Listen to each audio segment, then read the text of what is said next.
For the people that follows me, you can go back and scroll on my timeline back to the video when I talk about the time when I had to run away from a man to go better my life.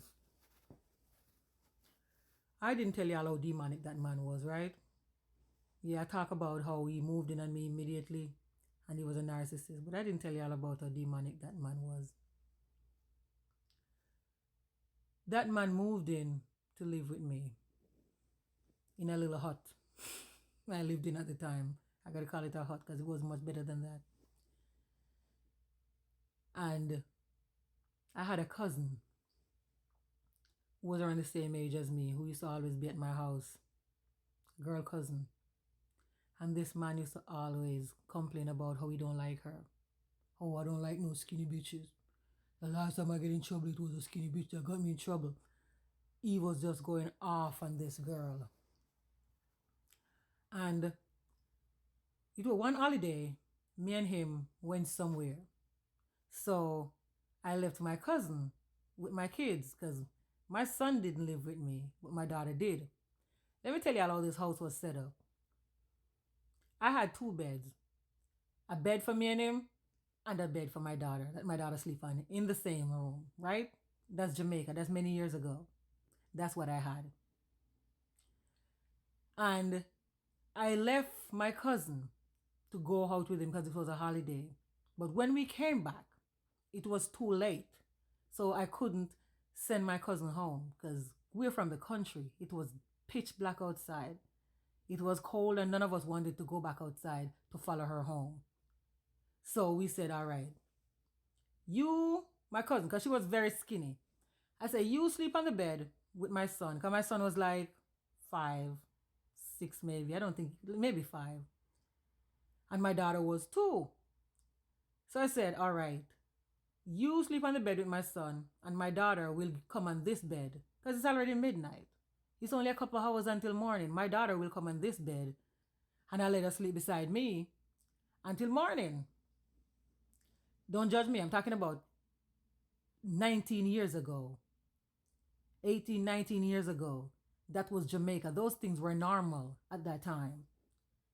So that was the sleeping arrangement for the next few hours. I had a TV in the room. That is the whole TV that you used to have to do like this and turn the TV, right? And you could screw the little thing at the side and it could contrast the color, like make it bright or make it dark. So at night I used to darken it instead of like using a light. So, but I didn't used to dark it all the way. I used to leave a little bit of light because the baby's in the house. So about 2 hours after we came home and we went to bed, something woke me up. And I didn't feel right. And I feel for him on the bed. And he wasn't there. And he got up. I called for him. And I said, Charles. His name was Charles.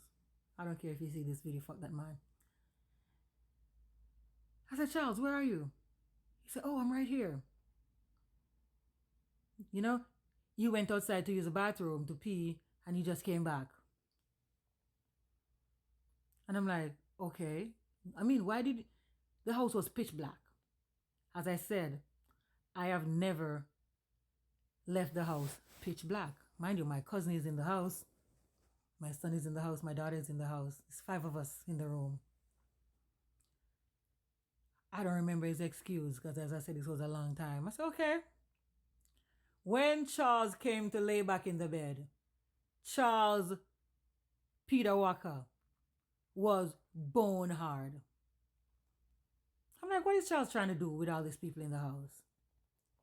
So I literally hushed Charles to bed, like, Charles, go to bed. There's too much people in the house.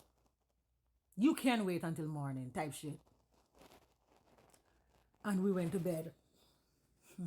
This story is crazy, you know. Because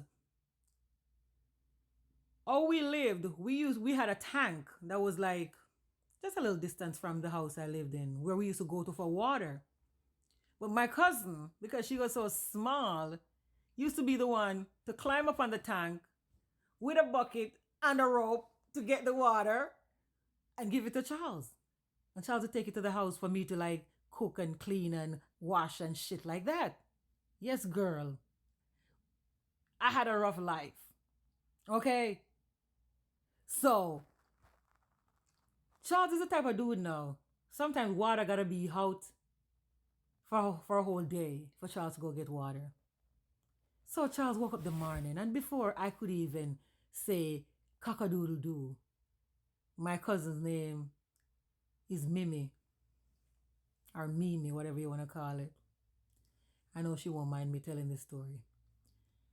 He said, Mimi, oh, let's go for water. Immediately something in my heart go like this. Whoop. Jamaican would say my heart leapt. I was never a jealous or insecure person. Mimi come to my house every day.